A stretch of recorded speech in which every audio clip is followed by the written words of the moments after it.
Hello, आप सभी को हमारी चैनल पर स्वागत है। आज की कहानी है भगवान और भक्त की सच्ची कहानी।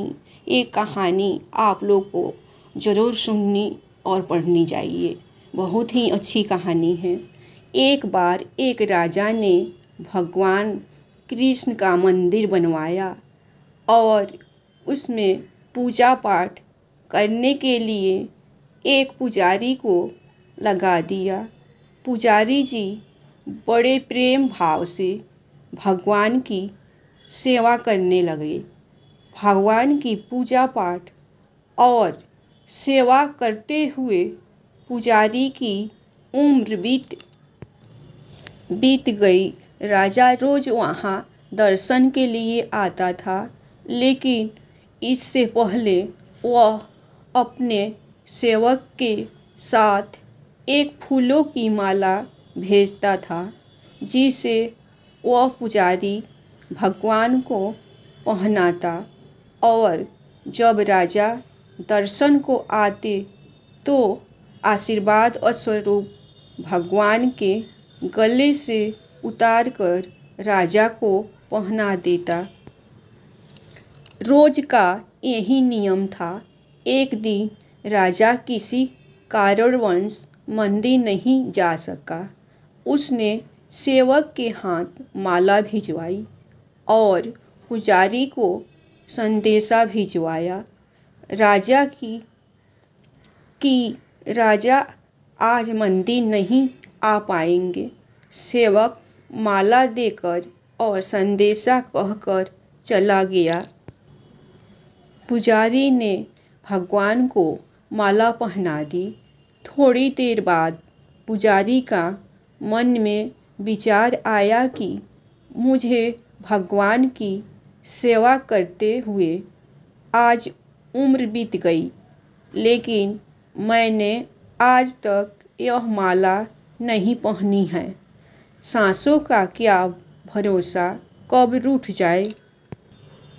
भगवान ने आज मुझ पर कृपा करी है, तो क्यों ना ये माला आज मैं ही पहन लूं। ऐसा सोचकर पुजारी ने वह माला भगवान के गले से उतारकर खुद पहन ली। लेकिन यह क्या, बाहर से सेवक ने आवाज दी कि राजा की सवारी मंदिर पहुंचने वाली है। अचानक सेवक की आवाज सुनकर और राजा के ऐसे अचानक आ जाने से पुजारी जी घबरा गए कि कहीं राजा ने मुझे माला पहने देख ली तो क्रोधित होंगे और मुझे दंड देंगे। ऐसा सोचकर पुजारी जी ने वह माला अपने गले से निकालकर भगवान को फिर से पहना दी। और जब राजा मंदिर में आए तो वही माला भगवान के गले से निकालकर राजा को पहना दी। लेकिन जैसे ही राजा ने माला पहनी तो उसमें राजा को एक सफ़ेद बाल दिखाई दिया, जिससे राजा को सारा माजरा समझ आ गया कि यह माला पुजारी ने पहले खुद पहनी है और जब मैं आया तो मुझे पहना दी।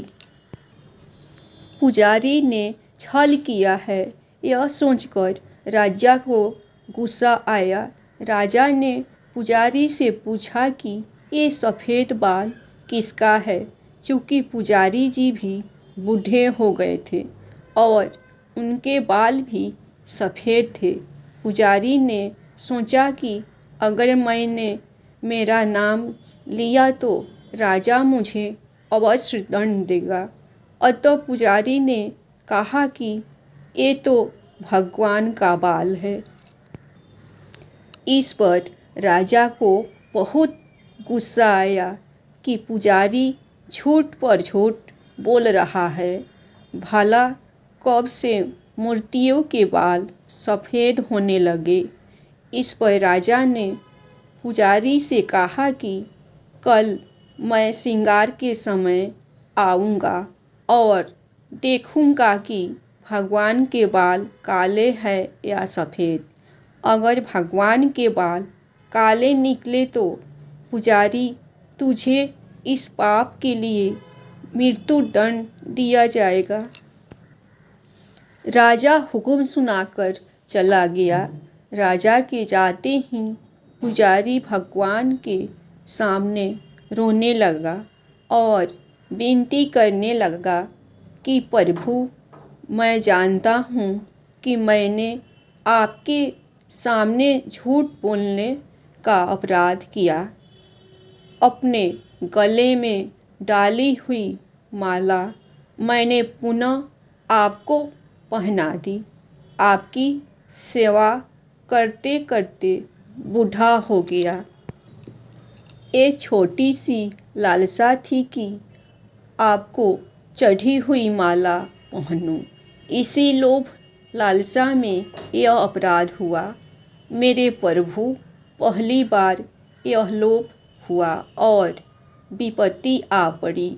हे मेरे नाथ, कृपया आप ही मुझे बचाइए, नहीं तो कल राजा मुझे फांसी पर चढ़ा देगा। पुजारी सारी रात रोते रोते मंदिर में ही सो गया। सुबह हुई तो राजा आया और भगवान का श्रृंगार स्वयं करने के लिए बोला। पुजारी डर के मारे एक कोने में खड़ा था। राजा ने जैसे ही ठाकुर जी का मुकुट हटाया तो आश्चर्यचकित रह गया, क्योंकि ठाकुर जी के सभी बाल सफ़ेद थे। राजा को लगा कि पुजारी ने जान बचाने के लिए बालों को सफ़ेद कलर से रंग दिया होगा। अतः राजा ने बालों की जांच करने के लिए ठाकुर जी का एक बाल पकड़कर जोर से खींचा तो वहाँ से रक्त की धार बहने लगी। यह सब देखकर राजा घबरा गया और ठाकुर जी भगवान के पैर पकड़ लिए और क्षमा याचना करने लगा। तभी मूर्ति से आवाज़ आई कि राजा, तुमने आज तक मुझे मूर्ति ही समझा, इसलिए मैं आज भी तुम्हारे लिए मूर्ति ही हूँ। पुजारी मुझे साक्षात भगवान समझता है। उसकी सदा की लाज रखने के लिए और तुझे समझाने के लिए मुझे अपने बाल सफ़ेद करने पड़े और रक्त की धार बहानी पड़ी। राजा ने भगवान और पुजारी दोनों से माफ़ी मांगी और अपने राजमहल लौट गया। इस कहानी से हमें यह सीख मिलती है, अगर मान लिया तो भगवान और ना मानो तो पसाड़ पत्थर। अगर मन में सच्ची श्रद्धा हो तो भगवान पत्थर में सप्राण होकर भी भक्त से मिलने आ जाते हैं। आशा करता हूँ कि आपको एक खूबसूरत कहानी, सच्ची भक्ति की कहानी बहुत पसंद आई होगी। धन्यवाद। आप लोगों को हमारी कहानियाँ पसंद आए तो आप लोग मेरे चैनल को सब्सक्राइब कीजिए, लाइक कीजिए और अपना ख्याल रखिए। बड़ों को चरण स्पर्श और छोटों को ढेर सारी प्यार।